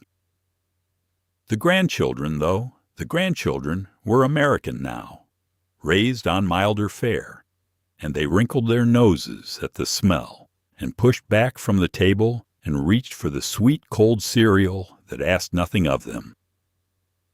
They did not want the fish. They did not want the smoke. They wanted the new, bland, easy breakfast of their new, bland, easy country, and who could entirely blame them? And so, the kipper became a generational holdout, eaten by the old and refused by the young, a breakfast living on borrowed time. It mostly faded out the way these things do, quietly, one funeral at a time, as the grandfathers who insisted on it passed on and took their insistence with them. The younger generations never picked it up, and the smoked fish breakfast slipped out of the American morning almost without anyone noticing it go. There is a small sadness in that, in the way an old country's flavors thin out and disappear over the generations, traded for the convenient and the mild. But somewhere a stubborn old man is warming his kippers this morning, filling his house with that powerful smell, eating the breakfast of his boyhood with total confidence and not 1 ounce of apology. Good for him. Some things are worth the smell. Let's set out the cake that existed for one reason only, so there would be something sweet beside the coffee, tender crumb, a ribbon of cinnamon running through the middle, a craggy topping of butter and sugar, and maybe a few walnuts. It was not dessert, and it was not quite breakfast either. It was the excuse, the thing you cut a small square of when a neighbor dropped by mid-morning and the percolator was still warm. The visit was the point. The cake just gave your hands something to do. It sat out on the counter under a glass dome or a tea towel, a homely square or round of cake that the lady of the house had baked at some point in the week and that lived there, ready for as long as it lasted. It was a tender thing, fine-crumbed and not too sweet, with a ribbon of cinnamon sugar swirled through the middle and a crumbly streusel topping on top. Butter and sugar and flour rubbed together into craggy little clumps, with perhaps a scatter of chopped walnuts if the household ran to walnuts. It was modest, and it was always there. What it was for was the visit, and that is the thing the modern world has rather forgotten how to do. In those days, a neighbor might simply drop by, mid-morning, unannounced, knocking at the back door, and the proper response was to put the coffee on and cut a couple of squares of the cake. You did not need a reason, and you did not need a plan. The drop-by visit was a normal feature of the day, and the coffee cake on the counter existed precisely to meet it, to give the visit a shape, to put something in everyone's hands while the talk got going. Because the cake was never really the point, and everyone understood that without saying it. The point was the sitting down together, the cup of coffee, the catching up, the half hour of company in the middle of an ordinary morning. The cake was the social lubricant, the thing that turned a knock at the door into an occasion, that gave the hands something to do, and the visit something to be built around. You cut a small square, you did not make a fuss, and you settled in to talk. And the cake quietly did its job of making the whole thing feel hospitable and easy. There was a whole culture in that, a rhythm of neighborly dropping in that depended on people being home and being reachable and being willing to be interrupted. The coffee cake on the counter was a kind of standing readiness, a way of saying the company was welcome any time, that the household was prepared to pause and pour a cup and be social at a moment's notice. It was hospitality kept always on hand, baked in advance and waiting, an open door expressed in flour and cinnamon and sugar. We do not drop by anymore mostly, and that has quietly taken the coffee cake's whole reason for being. We text first, we schedule, we arrange, and the unannounced mid-morning knock at the back door has become a faintly alarming thing rather than an expected pleasure. The percolator does not stay warm for whoever might appear, but the coffee cake remembers what it was for. That tender crumb and that cinnamon ribbon and that craggy sweet top, made not for a meal, but for a pause, not for hunger, but for company. It tasted of an open door and an easy hour and a neighbor who knew they were welcome. We could stand to bake one again and leave it out, just in case somebody comes by. It is morning, and someone is wrestling a frozen cylinder out of the freezer. You peeled back the cardboard lid, dropped the icy plug of concentrate into a pitcher, added 3 cans of cold water, and stirred it with a long spoon until the last orange chunk finally let go. It was a small chore and a small magic both at once. Summer pulled out of the deep freeze in the middle of winter. The carton you simply open and pour came later, and it saved everyone a minute and somehow took away a little something too. The can lived in the freezer, a small frozen cylinder wrapped in printed cardboard, and getting the juice took a few minutes of genuine work that became, through sheer daily repetition, a kind of ritual. You peeled back the lid, and there was the concentrate, frozen into a dense orange plug, far too thick and far too cold to be a drink yet. It needed coaxing. It needed water and stirring and a little patience, and producing the morning juice meant actually doing something rather than simply pouring. You knocked the frozen plug out into a pitcher, and then you measured the water by the can itself, filling the empty can 3 times and tipping it in, which was a clever bit of design that meant you never needed anything else to get the proportions right. Then came the stirring, the long-handled spoon going round and round, breaking up the frozen concentrate, chasing the stubborn last orange chunks around the pitcher as they slowly softened and dissolved into the water. It took a minute of steady work before the whole thing came together into actual juice, cold and bright and orange. And there was a small magic in it when you stopped to think, which children sometimes did and grown-ups mostly did not. This was sunshine from far away, oranges grown in some warm distant grove, their juice squeezed and concentrated and frozen so it could travel and keep. And now here it was, being reconstituted in a cold kitchen in the dead of winter. Summer thawed back to life in a pitcher. To drink fresh-tasting orange juice in January, when the world outside was gray and frozen, was a genuine small wonder, the kind of everyday miracle that the modern world performs constantly and notices never. It was a daily task that gave the morning a little texture, a small job that someone in the household did each day. Often a child assigned the stirring as their contribution to breakfast. There was a faint satisfaction in it, in the doing, in transforming the frozen plug into the cold sweet drink through your own effort. The juice you made tasted somehow a little more earned than juice simply poured from a container, because you had been part of bringing it into being. You had stirred it into existence yourself. Then the cartons arrived, the juice already mixed and ready, requiring nothing of you but to open the spout and pour. And of course everyone took to them, because they were faster and easier, and who would not want faster and easier on a busy morning? And the cartons were genuinely better in every measurable way, more convenient, less work, less mess. But they quietly retired the little ritual, the wrestling of the can from the freezer, the peeling and the dropping and the long patient stirring, the small daily act of thawing sunshine with your own hand. We gained a minute. We lost a tiny ceremony. That is the trade convenience almost always offers, and we almost always take it. And only later, sometimes, do we notice the little thing that left with it. Let's end where breakfast itself began, with a steaming bowl that asked you to stir and wait. Maypo arrived maple sweet and won over children who would not touch plain oatmeal. Wheatena came toasted and nutty, the cereal that thought of itself as a grown-up.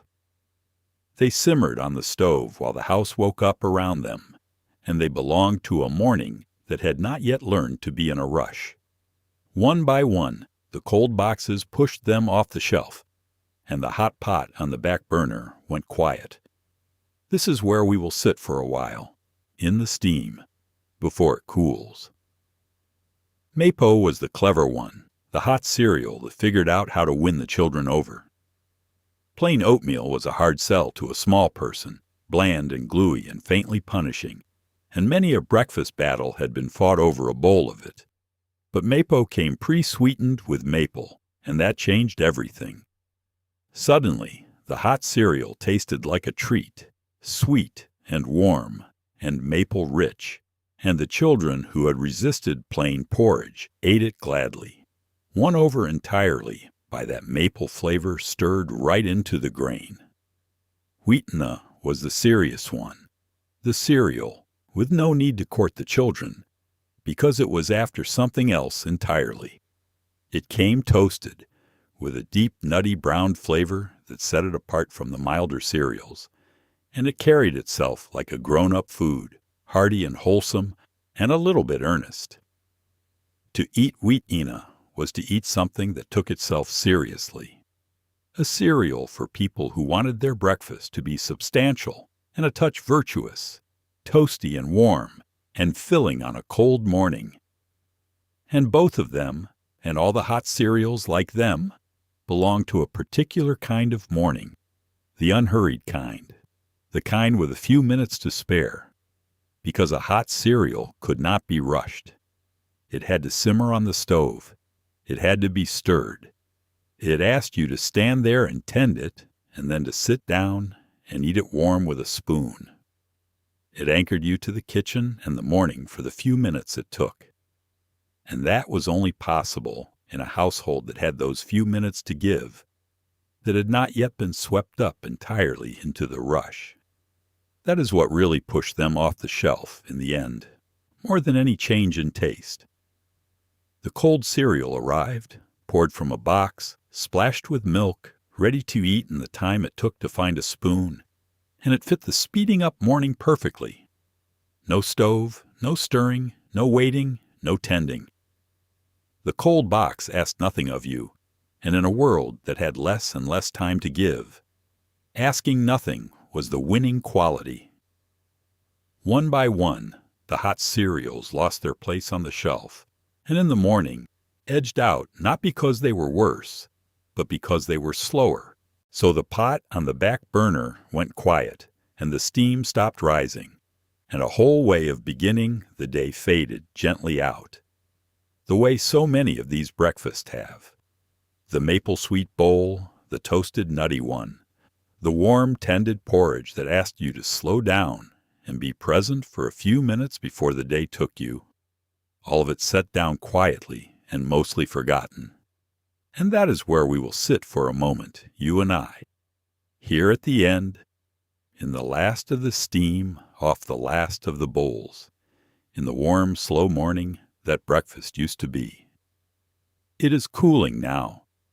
It has been cooling for a long time, but it is still warm enough, just for a little while longer, to sit with. Let's start with the bread that had gone a little stale on the counter. A few days old, dry, past its best for sandwiches, and headed for nothing good. But your mother knew better than to throw it out. She cracked a couple of eggs into a shallow dish, beaten some milk and a little sugar, and laid those tired slices down to soak until they drank it all up. Then into the hot buttered pan they went, and what came out was golden and soft and sweet. The French had a name for it that meant lost bread, because it rescued the loaf that would otherwise have been lost. It was thrift dressed up as a treat, and that was the whole quiet genius of it. Nobody made French toast from fresh bread, not really, because fresh bread did not need rescuing and would only fall apart in the custard. You made it from the stale heel of the loaf, the slices nobody wanted, the bread that had dried out just enough to soak up the egg and milk without going to mush. The staleness was not a flaw to be overcome. It was the entire point. Day-old bread made the best French toast there was, and any cook worth her skillet knew it. The soaking mattered, and the children watching always wanted to rush it. The slices had to lie in the egg and milk long enough to drink it deep into their middles, not just wet the surface, so that when they cooked, they went custardy and soft all the way through. A quick dip gave you dry bread with a damp coating, a disappointment. A proper soak gave you something tender and rich inside its golden crust.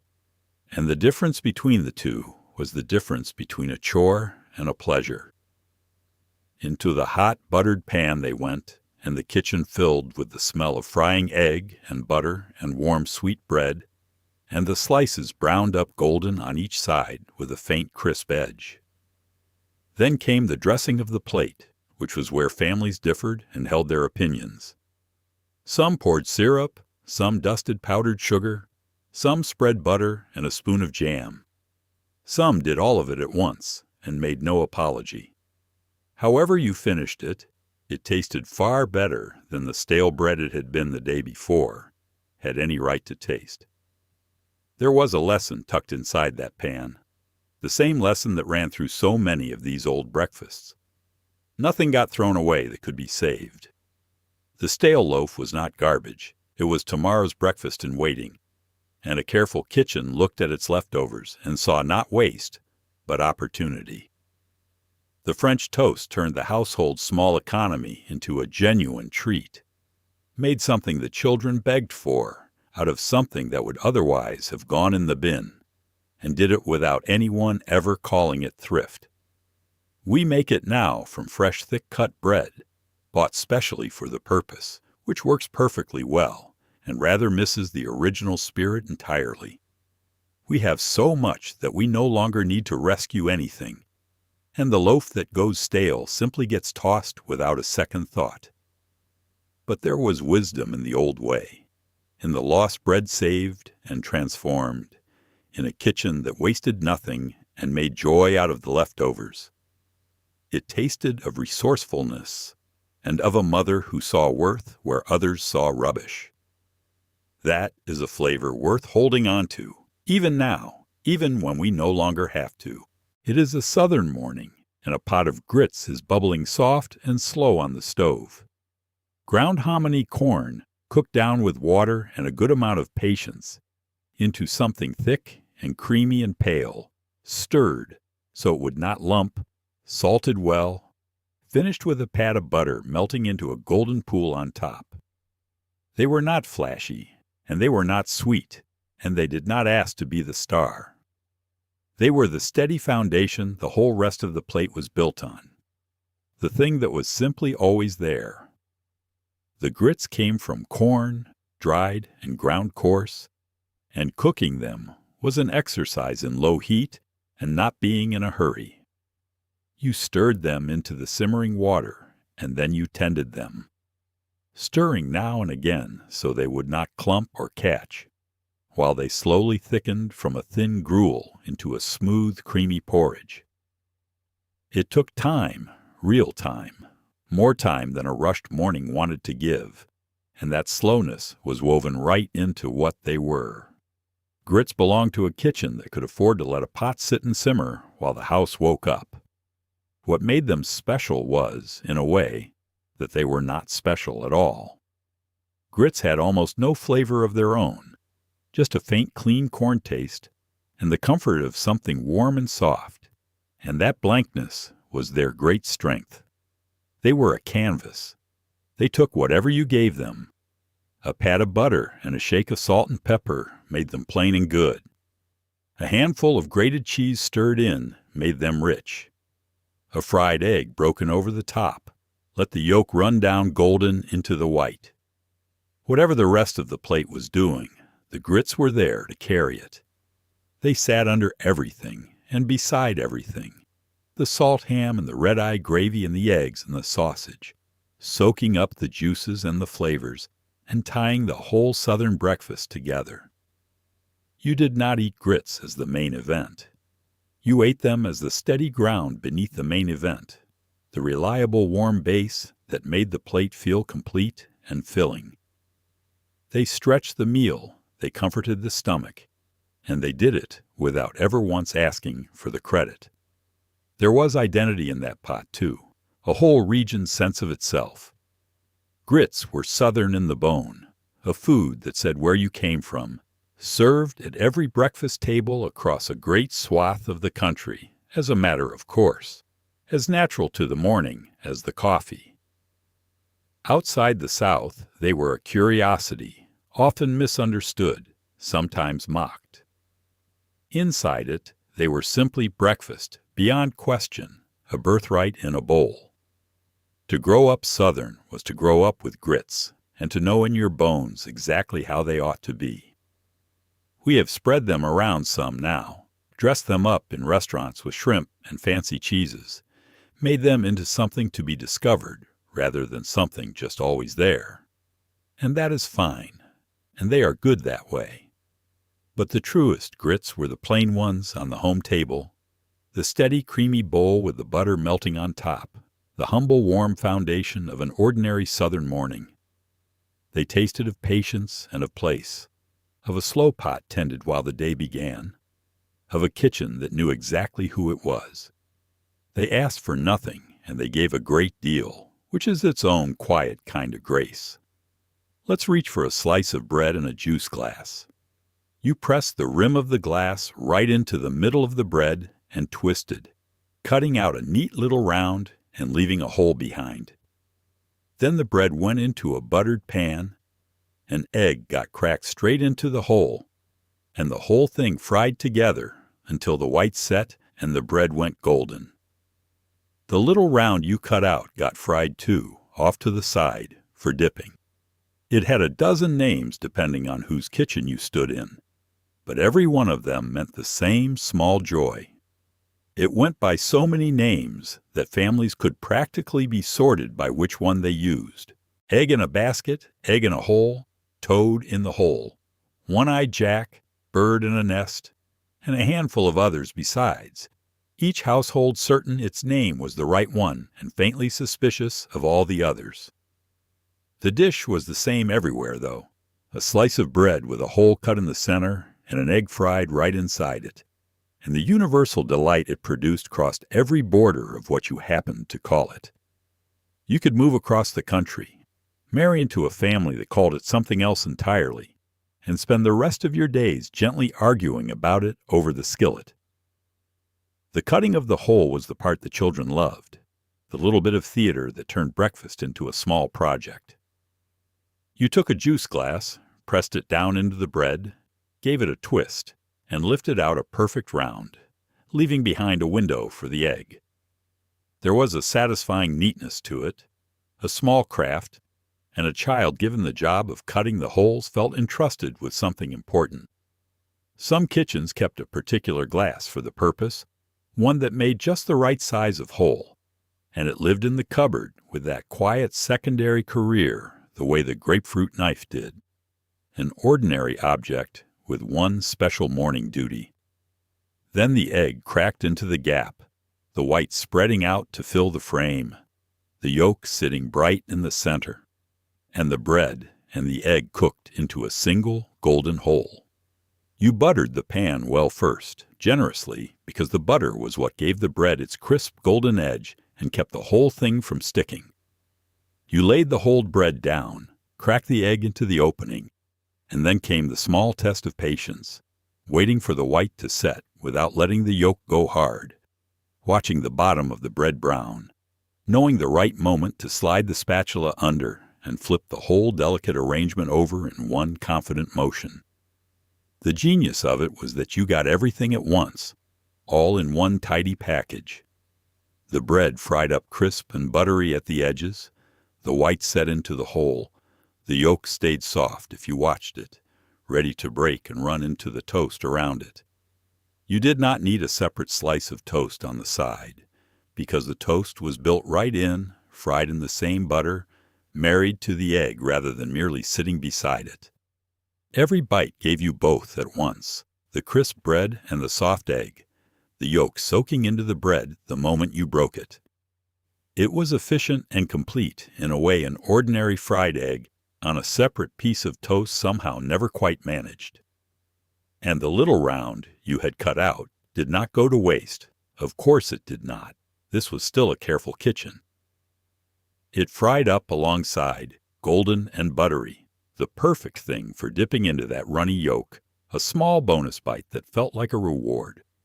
The children prized that little fried round, that extra coin of toast, and there was sometimes a quiet competition over who got it.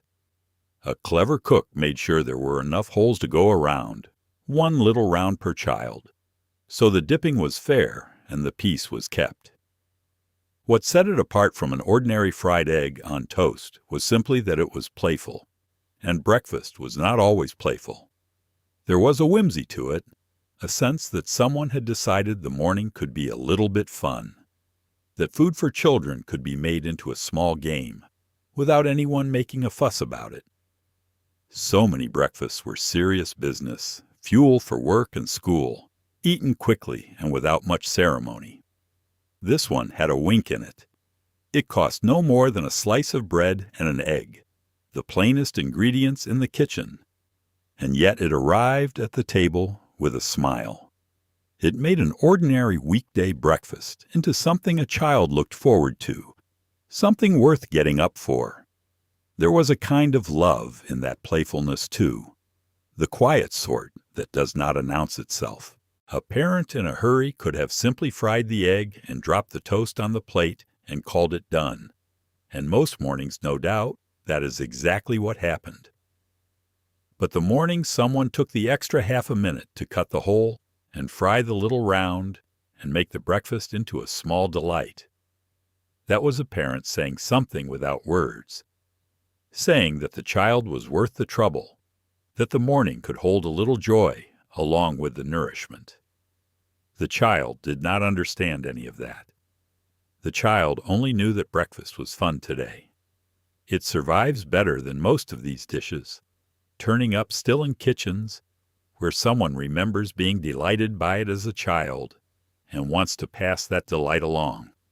And that is exactly how it should travel. Hand to hand, parent to child, the juice glass pressed into the bread, the egg cracked into the hole, the little round saved for dipping. It tasted of butter and egg and a soft warm yolk, but mostly it tasted of a grown-up taking a moment to make the morning fun. That is a small thing, and it is not a small thing at all.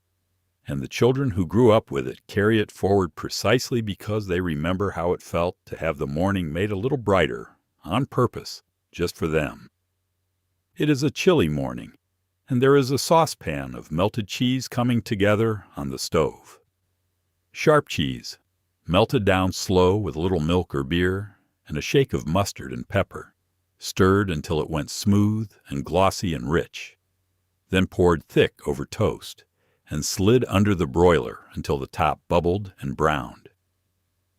It was not a Sunday best dish exactly, but it had airs about it, a fancy little name and a fancy little manner, and a household that served it for breakfast felt rather sophisticated doing so. The name alone gave it standing. Welsh rarebit, said with a certain care, sounded like something from an old country and an old table, something with history and refinement behind it, and the dish lived up to its name's pretensions just enough to get away with them.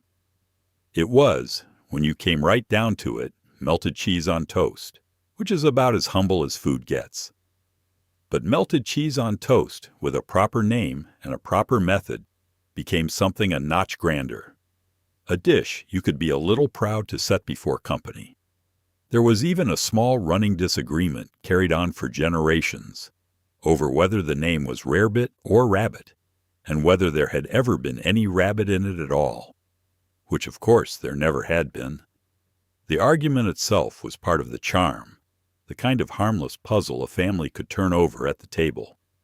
The making of it was real cooking, not just laying cheese on bread and hoping. You melted the cheese down slow, over gentle heat, because rushed cheese turns greasy and stringy and breaks apart. And you stirred in a little milk to loosen it, and a spoon of mustard for sharpness, and a good grind of pepper for life. The mustard was the secret that lifted it above ordinary melted cheese, a sharp savory note that cut through the richness and gave the whole thing a backbone. Some cooks added a dash of Worcestershire, too, that dark mysterious bottle that lived in every pantry and went into so many things, and it deepened the flavor into something almost meaty. Some households used a splash of beer or ale, which gave it a deeper, almost tangy richness, though plenty of kitchens kept it milk and left the beer for other occasions. The beer version had a faint sharpness to it, a grown-up complexity, and the households that made it that way tended to regard the milk version as a touch timid. The milk households, for their part, found the beer unnecessary and perhaps a little improper for a breakfast table. Either way, you stirred and stirred until it went smooth and glossy and pourable, a proper sauce rather than a melted lump. And that smoothness was the mark of a cook who knew what she was doing. A broken, greasy rarebit was a small kitchen failure, and an experienced hand avoided it by keeping the heat low and the spoon moving. Then it went over the toast, thickly and under the broiler, and that last step was what lifted it from good to glorious.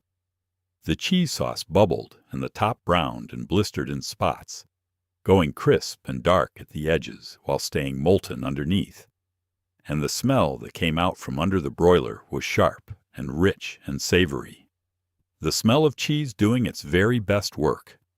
You had to watch it closely because the broiler turned a perfect brown top into a burnt one in a matter of seconds, and the cook stood guard over it the whole time, peering in, ready to pull it the instant it was right. You ate it hot with a fork, the toast soft beneath the bubbling cheese, and it was warming and substantial and far more interesting than its humble bones suggested. It belonged to the savory side of the old breakfast table, the side we have largely abandoned now in favor of sweet, and it sat comfortably there among the eggs and the fish and the gravies. Cheese for breakfast struck nobody as odd in those days, when the morning plate happily held salty and savory things, and a dish of bubbling rarebit was a fine cold-weather way to start a day. It stuck to your ribs, it warmed you through, and it carried that faint air of refinement that made an ordinary morning feel a touch more occasion than it was. It was also quietly a thrifty dish, a way to make a satisfying hot meal from a heel of cheese and a few slices of bread, dressing up modest ingredients into something that ate like a treat. That double nature, humble underneath and grand on top, was the whole secret of its appeal. There was something faintly theatrical about serving it, too, a small performance of hospitality. To set a dish of Welsh rarebit before someone was to say you had taken a little trouble, that you knew a thing or two, that the morning was worth a touch of effort and a fancy name. It was the kind of dish a hostess could feel clever about, more impressive than its cost. And there was a harmless pleasure in that, in making guests feel they had been given something special, when really you had just melted some cheese with care and given it a grand title. We have mostly forgotten it, this cheese sauce with the grand name, edged out as our breakfasts went sweeter and quicker and simpler. We melt cheese on things still, of course, but rarely with the care and the method and the little pretensions that turned plain melted cheese into Welsh rarebit. There was something endearing in those airs, in a humble dish dressed up in a fancy name and treated with respect, in a household that took the trouble to do melted cheese properly and felt rather elegant for it. It tasted rich and sharp and warming, but it also tasted of a small, harmless vanity, of a kitchen reaching just slightly above itself, and there is real charm in that. A people who could turn cheese on toast into an occasion and give it a name worth arguing over, understood something about the small pleasures of the table that we, in our hurry, have rather let slip away. Let's end the morning gently with a bowl, a banana, and a little cream. You sliced the banana into coins, laid them in the bowl, spooned real cream over the top, and dusted it all with a little sugar. That was the entire thing. No cooking, no fuss, no recipe worth the name. Just ripe fruit and rich cream and a whisper of sugar, eaten cool and soft with a spoon. A small, sweet pleasure that asked almost nothing and gave back more than it had any right to. The banana was the whole foundation, and it had to be ripe, properly ripe, soft and sweet, and freckled with brown, the kind that filled the kitchen with that heavy sweet smell. A green banana would not do, too firm and starchy and dull. You wanted one that had sat in the bowl a few days and come into its full sweetness, and you sliced it into neat little coins that fell into the bowl in a soft yellow pile, ready for what came next. There was a small art even to the slicing, getting the coins even, not too thick and not too thin, and a child could be trusted with it under supervision, the banana being forgiving, and the knife not strictly necessary if you used a butter knife or even the edge of a spoon. The banana itself was something of a small wonder in those years when you stopped to think about it. It had come a very long way, grown in some hot tropical place none of the family had ever seen, ripened on the journey, and arrived in the local market for a price low enough that an ordinary household could keep a bunch in the bowl as a matter of course. A generation or two earlier, the banana had been an exotic rarity, a marvel, and now here it was, ordinary, taken for granted, sliced into a breakfast bowl without a second thought. The everyday miracle of it went entirely unremarked, the way such miracles do once they become routine. What came next was cream, and here the dish either rose or fell. This was real cream, thick and rich, poured from a glass bottle that had the cream risen to the top, or ladled off the top of the milk before it got shaken in. In those days, the milk came with the cream still in it, the rich layer floating at the top of the bottle, and a household had to decide what to do with it. Some shook it back through, but for a bowl of bananas, you wanted it kept separate, that thick golden cream spooned off and poured over the fruit. It pooled around the banana coins, cool and heavy and luxurious, and it transformed the simple fruit into something that felt almost indulgent. A little sugar dusted over the top, just enough to catch on the cream and the fruit, and the whole bowl came together into a small, cool sweetness. There was nothing to it, and that nothing was exactly the appeal. In a world of breakfast that wanted stirring and frying and tending and patience, here was one that asked only that you slice and pour and sprinkle. It was the breakfast for the morning when nobody felt like cooking, the gentle, easy thing you could put together in a minute and eat slow with a spoon. It was cool, where so many breakfasts were hot, soft, and yielding, sweet without being heavy, a light and lovely way to begin or to finish the meal. On a warm morning, when a plate of hot gravy and fried meat felt like too much, a cool bowl of bananas and cream was exactly right, refreshing and gentle and just sweet enough. It was a child's breakfast, and an old person's breakfast, and everyone's in between. The bowl you could give to anyone and know it would be welcome. The very young loved the sweetness and the softness, easy on a small mouth with few teeth, easy on a stomach not yet sure of itself. The old loved the ease and the gentleness, the way it asked nothing of tired digestion and tired hands. A breakfast that could be made and eaten without strain. The busy loved that it took no time at all. And in between, everyone simply loved it for being cool and sweet and good. It carried a little of the same tenderness as the milquetoast and the hot cereal, the sense of a simple kind thing in a bowl, food that comforted as much as it fed. It often had a second life, too, this bowl of bananas, sliced over a dish of cereal rather than eaten on its own, the cream and sugar and fruit turning a plain bowl of flakes into something special. The banana stretched across both worlds, the standalone treat and the topping, and either way it brought that same cool sweetness to the morning. Many a child who would not eat plain cereal would eat it gladly once the bananas and cream went on, and many a parent knew that trick and used it without shame. And it is, in its way, the perfect place to set the spoon down, here at the end of all these vanished mornings. So many of the breakfasts we have visited were elaborate, the creamed beef and the buckwheat cakes and the bubbling rarebit, dishes that took real time and real work from a slower world. But this last one was the opposite, the simplest sweetness of all, ripe fruit and rich cream and a little sugar, and it has lasted precisely because it never needed anything more. There is a lesson in that, tucked in among the others. Not every good thing has to be complicated. Some of the kindest pleasures are the plainest ones, the ones that ask almost nothing of you and give a quiet contentment in return.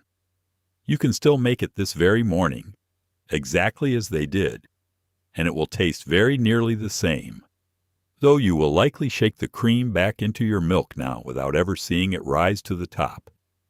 Some small good things do not vanish. They just wait quietly in the bowl for whoever is gentle enough to want them. A banana ripening on the counter, a little cream, a whisper of sugar, and a cool, soft spoonful of a morning that has not changed nearly as much as everything around it has. And so, son, we come to the end of the morning. The coffee has gone cool in the cup. The percolator has stopped its muttering. The plate in the oven has long since been eaten. And out the window, the milk truck is 2 streets over by now, its bottles clinking faintly into the distance. We have sat at this table together for a good long while, and it is nearly time to push back the chair. We wondered, back at the start, what a Tuesday morning tasted like in 1964, and now you know.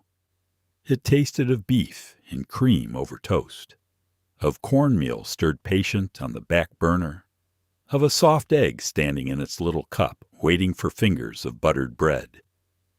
We asked why a grown man would eat fish for breakfast and feel proud. And there he was, your stubborn grandfather, filling the house with that powerful smoky smell and not apologizing to a single soul. We asked what a man named Possum was, and it turned out he was the warm brown cup the grown-ups drank. When the doctor took their coffee away, the cup a child got watered down so he could feel grown at the table. And we asked how a whole nation decided a bowl of warm cornmeal was a fine way to start the day. Now you understand. They decided because it was cheap and warm, and it held you through the morning, and because someone who loved you stood at the stove and stirred it. That is the thing underneath all of it, in the end. The dishes themselves have mostly gone. The egg cups have drifted to the backs of cabinets. The starter crock has been thrown out. The frozen juice has given way to the carton you simply open and pour. The cold box pushed the hot pot off the shelf. The bar wrapped in foil pushed the family off the table. And 1,000 small ceremonies got traded, one convenient minute at a time, for the speed we thought we wanted. And mostly we did want it. There is no use pretending otherwise. But the warmth did not come from the food. It never did. It came from the slowing down, from the sitting together, from the few unhurried minutes when somebody made a thing with their own 2 hands and set it in front of you because you were worth the trouble. That part has not vanished. That part is still available to anyone willing to stand at a stove for 10 minutes some quiet morning and stir. If you have enjoyed sitting here with me, do me that small favor again. Tap the like button. It truly does help. Subscribe if you would like more mornings like this one, and leave a comment telling me what your own family ate. The dish nobody makes anymore. The one that brings the whole kitchen back the moment you name it. I read every one of them. And if you would rather carry these stories with you, out on a walk or a drive or a night you cannot sleep, the channel is on Spotify now, with the link sitting patiently down in the description. It is 1963 again. Just for one more moment. The toaster ticks. A spoon clinks once against a jelly jar somebody saved. The light comes slow and gold across the kitchen table, and the day has not yet asked anything of you. Everything that needed to make sense has made sense. There is nowhere you have to be just yet. So finish the last of it while it is still warm. Set the spoon down gently. And whenever you are ready, but not a moment before, get up and meet the morning. Good night, son. Sleep easy. The pot will be on again tomorrow.